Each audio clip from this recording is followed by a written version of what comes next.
Hello, this is Rob Henson reporting from HWJD, and so today I want to, I don't remember what I was going to talk about. Probably pretty important, right?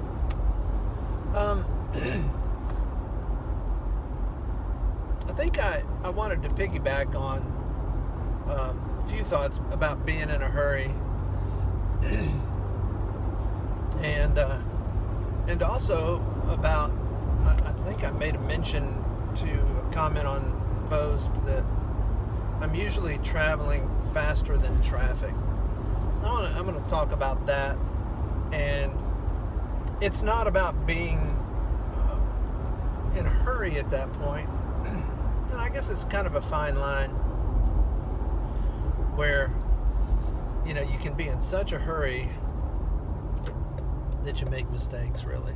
And when you're making a mistake with a 3,000-pound hunk of metal, then the results can be tragic. But anyway, I remember that scene that I told you about the last time. But anyway, let's go back to moving faster than traffic. I used to ride a motorcycle.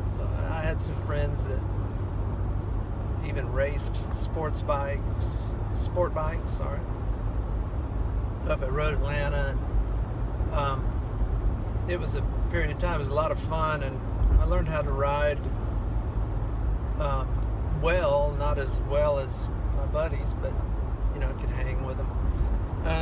The point is, though, is I only had a motorcycle to drive, and I had a job down by the Atlanta airport, and I lived in Buckhead. So I drove to and from work that route from Buckhead to the airport, right through town and I-75 and all this mess that anyone who's ever been to Atlanta knows that the traffic can get pretty hairy, and it's 4 and 5 lanes and all kinds of cars going. But I really learned how to look beyond what's right in front of me and anticipate a lot as far as what other cars are going to do. And so I suppose I really honed my defensive driving skills doing that. Now I don't have a motorcycle anymore, but I use the same kind of techniques driving my car. So one of the things I know from those experiences is that you're a lot better off if you are traveling just a little bit faster. You want to be moving past vehicles, okay? Especially on a motorcycle, because it's so easy to get into somebody's blind spot. So that doesn't mean that you're speeding around, but trust me, you know, if you are moving past someone, if someone does a dumb thing like turns right over into your lane, there's a good chance that they're going to do it and miss you. But if you're hanging on their rear bumper, especially on the back left bumper, and you're right over here in a real sketchy blind spot area, they'll just pull right over on you. And so I think it's better to be moving past traffic, or at least not hanging out right beside somebody. And it's kind of obvious, but that's what I meant by I'm not in a hurry. I don't have haste, you know, like, oh my gosh, I got to get someplace. It's more of a driving habit that makes sense.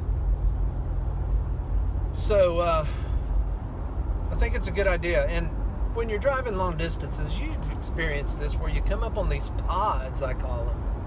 Why is everybody hanging out together, just driving in a pod?